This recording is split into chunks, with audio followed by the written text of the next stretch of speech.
Bonjour à tous. Allez, c'est parti. Cette fois-ci, aujourd'hui, on va se faire une petite question avec une réponse précise, avec un tirage en croix, avec le tarot de Marseille et simplement les arcanes majeurs. Alors, je vais vous demander de prendre le temps qu'il vous faut. Vous pouvez mettre pause sur la vidéo si vous voulez. Vous réfléchissez à une question qui vous est chère. Ça peut être ma relation amoureuse va-t-elle évoluer? Ma situation professionnelle va-t-elle s'arranger? Voilà, vais-je trouver un travail? C'est une réponse précise. Bien. Alors, la carte numéro 1.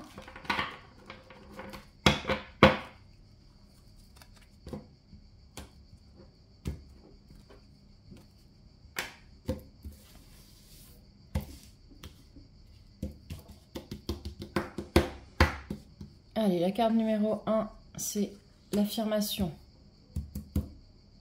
La carte numéro 2, c'est ce qui n'est pas possible.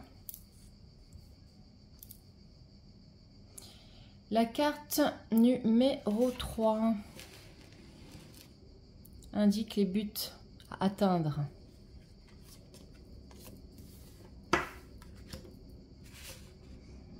La carte numéro 4, ce sera les solutions. Et la carte numéro 5, ce sera le résultat des 4 arcanes. Bien. Alors, ce qui est possible, le mat. Ce qui n'est pas possible. Ouh, mais dis donc. La mort. Le but à atteindre, les possibilités, la roue de fortune et la solution, l'empereur. Magnifique. Très, très beau jeu. Qu'est-ce qu'on aura comme résultat? Parce que là, le mat, on va considérer que c'est le dernier arcane.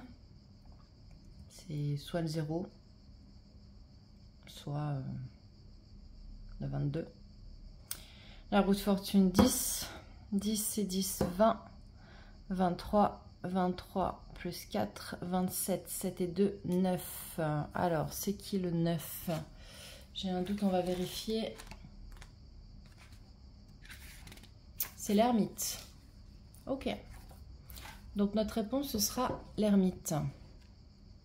Alors, ce qui est possible... Eh bien, en gros, alors, c'est un tirage en fait qui va se lire en même temps. C'est-à-dire ce qui est possible et ce qui n'est pas possible. Je ne sais pas quelle est la question que vous avez posée, mais il faut que ça s'arrête.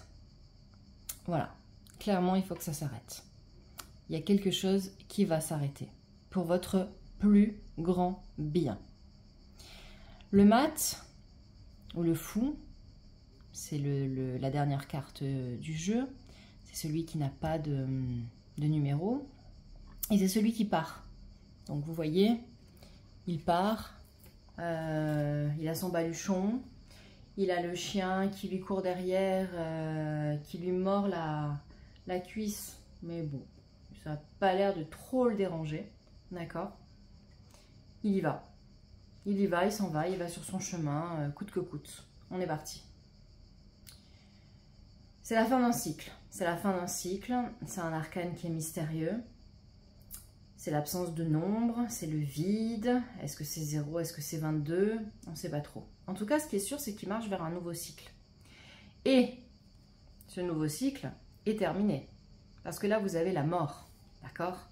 Donc là, on ne va pas y aller par 4 chemins. La mort, l'arcane 13... Bon, bah la mort, c'est la fin. Ok? On n'a pas besoin d'être cartomancienne pour comprendre. Alors évidemment, c'est pas que vous allez mourir, hein, c'est pas du tout ça. Mais la mort, c'est également la fin d'un cycle et surtout le début. C'est-à-dire que, alors sans répondre à la question, ce qui est possible, ce qui n'est pas possible, là en fait le tirage est tellement évident, c'est que vous avez posé une question. Qu'est-ce qui va se passer? Il y a quelque chose qui va s'arrêter. Il y a quelque chose qui va se terminer. C'est la fin d'un cycle. C'est le mat. D'accord?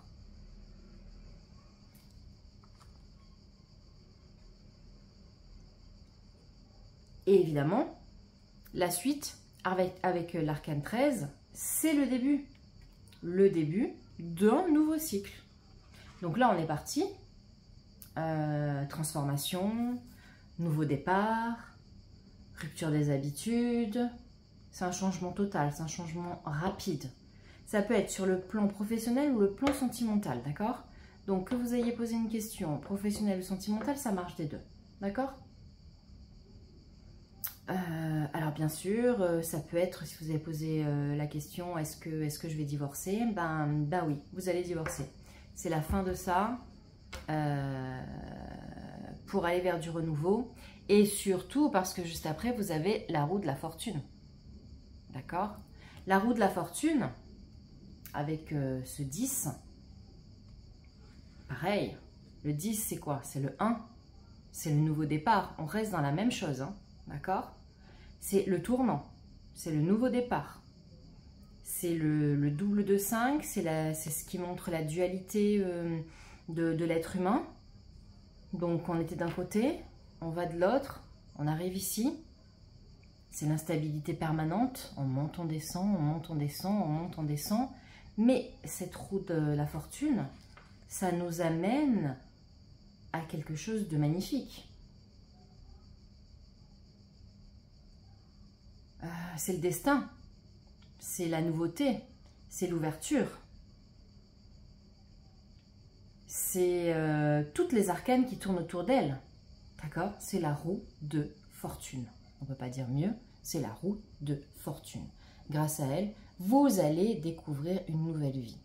Alors, je ne vais pas vous dire que tout va être rose et tout va être un long fleuve tranquille, puisque justement, ce n'est pas le cas. Qu'est-ce qu'elle fait cette roue? Elle monte et descend, elle monte et descend, elle monte et descend. Donc, il y a des jours ça va aller, il y a des jours ça va moins aller. C'est normal.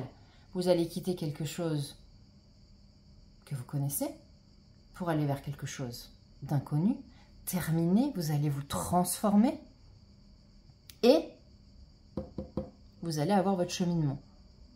Pour arriver sur la fortune sur le bonheur, sur tout ce qui est la fortune, c'est le destin, c'est ce qui vous attend, c'est... Voilà, c'est ça. Et finalement, arriver à notre empereur. Alors, qui c'est notre empereur? Notre empereur, c'est le 4. Le 4, pour simplifier, c'est la table, avec ses 4 pieds, d'accord? Il est bien ancré sur ses 4 pieds. Ça veut dire qu'une fois que vous aurez abandonné, une fois que vous vous serez transformé, une fois que vous aurez fait votre expérience, une fois que vous aurez cheminé, vous vous retrouverez en empereur. Stabilité, solidité, autorité. L'empereur, il représente le masculin, il représente le père, il représente l'homme, le dominateur, l'autorité.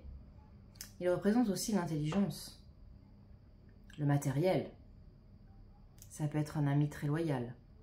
Ça peut être un... Si vous avez posé une question sur votre vie sentimentale, après toutes ces transformations, oui, vous allez retourner vers la stabilité.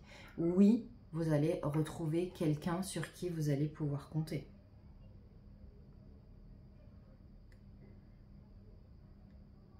Le 4, c'est le symbole de la matière et de la création. Regardez comme il est droit. C'est un chef d'entreprise.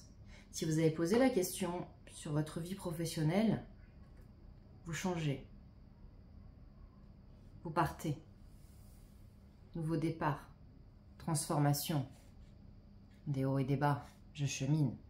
pour arriver sur de la stabilité. Chef d'entreprise, stabilité, sécurité. Ça peut être une carrière politique, c'est la carrière matérielle, la carrière professionnelle, c'est la stabilité matérielle. Voilà. Que ce soit du professionnel ou du sentimental, c'est de la sécurité. On va être sur quelque chose une protection, ça va être rassurant. D'accord? Et le résultat, donc si on fait, à partir du fait que c'est l'arcane sans nom et que c'est le 0, je pars de ce principe-là. On pourrait dire que c'est 22, hein, ça serait différent. On va faire les deux si vous voulez. Si on part du 0, on a dit 10 plus 10, 20 plus 3. 23 plus 4, 27, 7 et 2, donc ça fait 9, c'est l'ermite. Maintenant, si on considère que lui, c'est 22, 2 et 2, 4. Donc ça veut dire qu'au 9, on va ajouter 4, ça fait 13, 3 et 1, ça fait 4. Donc on retourne sur de la stabilité. Donc, notre résultat, c'est soit on retombe sur notre empereur et on est sûr d'avoir cette stabilité. Et en fait, on n'a même pas besoin de partir sur notre 0. C'est le résultat. Et on va arriver à quelque chose de stable, ce que vous cherchez. Soit, et j'aime bien mettre quand même ce petit bémol, on va dire, c'est l'ermite.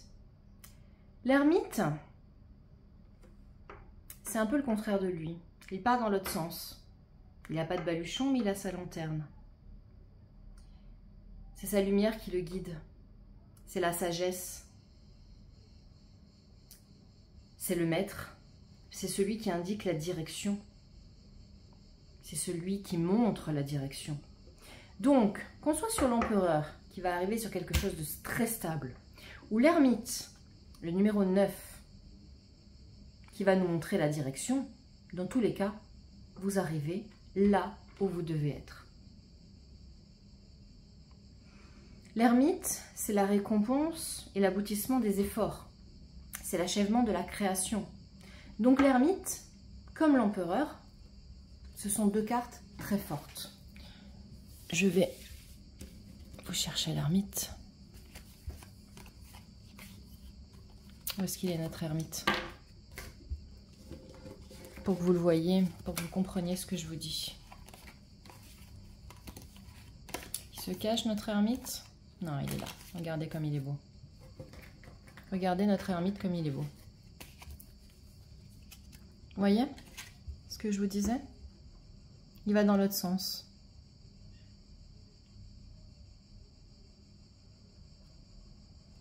Lui, il a une cape rouge et une espèce d'écharpe bleue. Lui, il est en bleu avec son espèce de bonnet rouge. Ils sont un peu à l'opposé. C'est-à-dire que lui, c'est le résultat de lui. Lui, quand il est parti, il ne savait pas où il allait. Il est parti parce qu'il savait qu'il devait partir. Parce que c'était ça son... C'était ça qu'il devait faire. Il devait partir. Et lui, c'est après avoir fait tout ça et être arrivé à l'endroit où il devait être. Pourquoi ? Parce qu'il a suivi sa lumière. Il a pris son bâton de pèlerin, il est parti, et il est parti droit devant où il devait aller. Et donc, il a réussi tout ce qu'il avait entrepris. Et donc, vous allez réussir. Donc, que ce soit une question matérielle, une question de santé, une question personnelle, sentimentale, c'est l'aboutissement de vos efforts.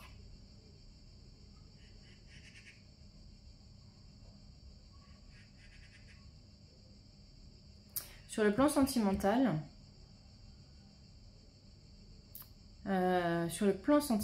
c'est que vous allez avoir un amour vraiment très sincère, un amour sérieux, un amour profond. D'accord? C'est un attachement, c'est pas un attachement, pardon, c'est pas le mot attachement. C'est un amour pur.